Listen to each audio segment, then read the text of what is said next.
आखिरकार पामगढ़ में कांग्रेस ने फिर से प्रत्याशी की घोषणा कर दिया है और इस बार महिला प्रत्याशी पर मोहर लगी है। शेषराज हरबंश को पामगढ़ में प्रत्याशी के रूप में उतारा गया है और हमारे पीछे आप देख रहे हैं कि कांग्रेस कार्यकर्ता है और कांग्रेस कार्यकर्ताओं में काफ़ी हर्ष का माहौल है। और क्योंकि महिला प्रत्याशी उतारा गया है, क्योंकि महिला अभी वर्तमान यहाँ से बसपा से विधायक है। ऐसे में तीनों ही पार्टी के प्रत्याशी अब घोषित हो चुके हैं।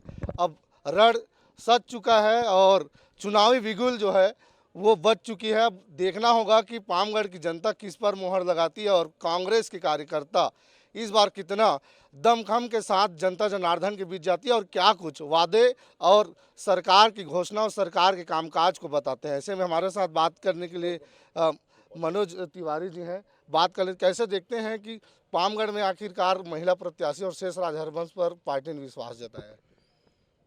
देखिए, कांग्रेस पार्टी ने बहुत से गुण दोषों का विश्लेषण करके शेषराज हरबंश जी को उपयुक्त पाया है और उनको हमारे कांग्रेस प्रत्याशी के रूप में घोषित किया है।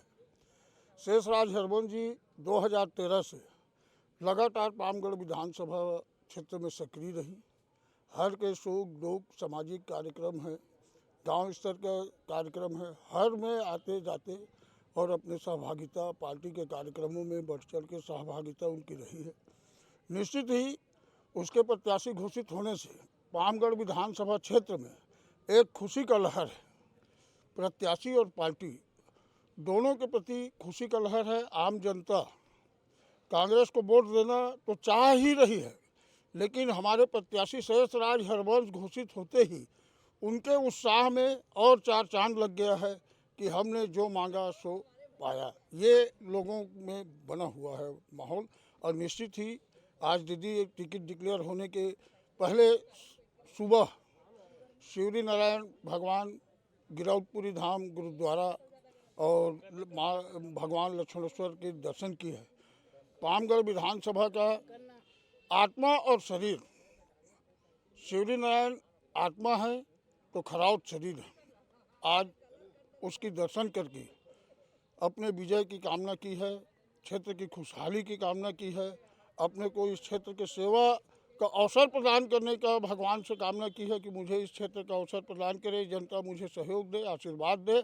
और निश्चित ही शिवनारायण भगवान और लक्ष्मणेश्वर भगवान के आशीर्वाद से वह प्रचंड बहुमतों से जीतकर कांग्रेस का विधायक इस बार पामगढ़ से बनना तय है। सर, कैसे देखते हैं 2013 में पार्टी ने प्रत्याशी बनाया था, उसके बाद 2023 के रण में फिर से महिला प्रत्याशी, यानी कि देखा जाए कि बसपा में भी महिला विधायक हैं, अब महिला प्रत्याशी हैं। फिर से इनको देखते हुए टक्कर की मुकाबला को देखते हुए यहाँ पे महिला प्रत्याशी उतारा गया। किस प्रकार की रणनीति रहेगी कांग्रेस कार्यकर्ताओं की? मैं तो सबसे पहले कांग्रेस हाईकमान को बहुत बहुत धन्यवाद देता हूं कि उन्होंने ऐसे प्रत्याशी को दिया है जो प्रत्याशी पूरे क्षेत्र को आज 15 वर्षों से अच्छी तरह से जान रही है, समझ रही है और पूरे सभी कार्यकर्ता उनसे बहुत अच्छी तरह से परिचित हैं। और रह गई बात, हमारे पास भूपेश बघेल जी का इतना कार्यक्रम उन्होंने जनता के हित में किया है, गरीब लोगों के, मजदूर लोगों के, किसान लोगों के, युवा लोगों के, सभी वर्गों पर हैं। तो उनने जो काम किया है वो हमारा संबल रहेंगे। और हमारे प्रत्याशी जो हमेशा से हम सुख दुख में, हर परिवार के सुख दुख में, हर कार्यकर्ता के सुख दुख में हमेशा आके मिलते रहे हैं और सम्मिलित होते रहे हैं, इनसे उनकी लोकप्रियता आज भी हमेशा बरकरार है। और यहाँ से इस बार जैसे कि बसपा का विधायक रहता है वो कभी नज़र नहीं आता, लेकिन हमारे ये प्रत्याशी इतने वर्षों के बाद भी, 15 वर्षों के बाद भी सतत सबसे संपर्क बनाए हुए हैं और सभी कार्यकर्ताओं में बहुत ही उत्साह है और बहुत ही अच्छे वोटों से वो जीतेंगी। इसी परिप्रेक्ष्य को लेकर के वो भगवान शिवरी नारायण पूज्य घासी दास बाबा से, लक्ष्मणेश्वर महादेव से आशीर्वाद लेते हुए ये स्वर्गीय श्री परशुराम जी भरद्वाज जी के समाधि पर भी पुष्पांजलि अर्पित करने के लिए और उनसे आशीर्वाद लेने के लिए यहाँ आई हुई हैं कि आप उनका आशीर्वाद निश्चित हमको मिलेगा और भारद्वाज जी का आशीर्वाद मिलेगा। हम सब लोगों के कार्यकर्ताओं का उनको अटूट सहयोग प्राप्त होगा और उनका विजय निश्चित है 100%। इसमें कहीं कोई ये नहीं है और कहीं कोई डिस्प्यूट भी नहीं है कोई कार्यकर्ता में, सब प्रसन्न है उनके प्रत्याशी बनाए जाने से। सर, पामगढ़ में लंबे समय से कांग्रेस के विधायक नहीं है। हर बार चुनाव में प्रत्याशी उतारा जाता है लेकिन जीत की सीट नहीं पाते। कैसे देखते हैं, कितनी बड़ी चुनौती रहेगी कि कांग्रेस का विधायक बसपा के गढ़ में बनाना है? अभी वर्तमान में जिस ढंग से भूपेश जी ने अपने 3 वर्षों के कार्यकाल, मान लीजिए 2 वर्ष तो इसमें निकले कोरोना में, 3 वर्ष काम करने, अच्छा काम करने का मौका मिला, पूरा एक कार्यकाल भी मान लीजिए, तो उनने जितने काम किए हैं, जनता इतनी प्रभावित है और लोग बाग चाह रहे हैं भूपेश बघेल जी की सरकार को पुनः बनाने के लिए। और हमको कोई चुनौती महसूस नहीं होता, न बसपा हमारे लिए चुनौती है, न भाजपा चुनौती है। हमारे प्रत्याशी और हमारे कांग्रेस सरकार के कार्यक्रम इतने हैं कि हमको कहीं किसी तरह की कोई ये देखने की या कोई ये संभावना नहीं है जिससे हम इसको ये समझें कि किसी तरह से हमको कोई संकट होगा या कोई मतलब परेशानी आएगी या किसी तरह से और कोई तकलीफ होगी।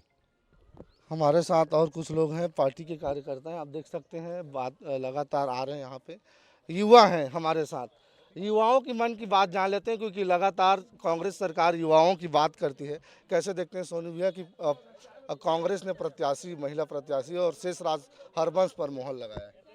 सबसे पहले तो मैं कांग्रेस के हाईकमान हमारे आदरणीय चरणदास जी महंत, भूपेश बघेल जी, ताम्रध्वज साहू जी, टी.एस. सिंह बाबा जी, सबको मैं आभार व्यक्त करता हूँ कि उन्होंने एक ऐसे प्रत्याशी को हमारे बीच लाया है जो हमें बखूबी नाम से हर घर से परिचित है हम लोगों का, जो हमारे सुख दुख में हमेशा खड़े रहती हैं।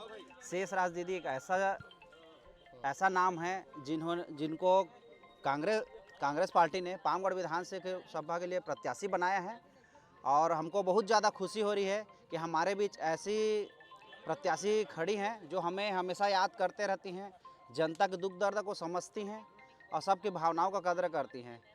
दीदी एक ऐसा चेहरा है जिनको पामगढ़ विधानसभा में हर कोई जानता है और इस बार दीदी की जीत सुनिश्चित है और इसीलिए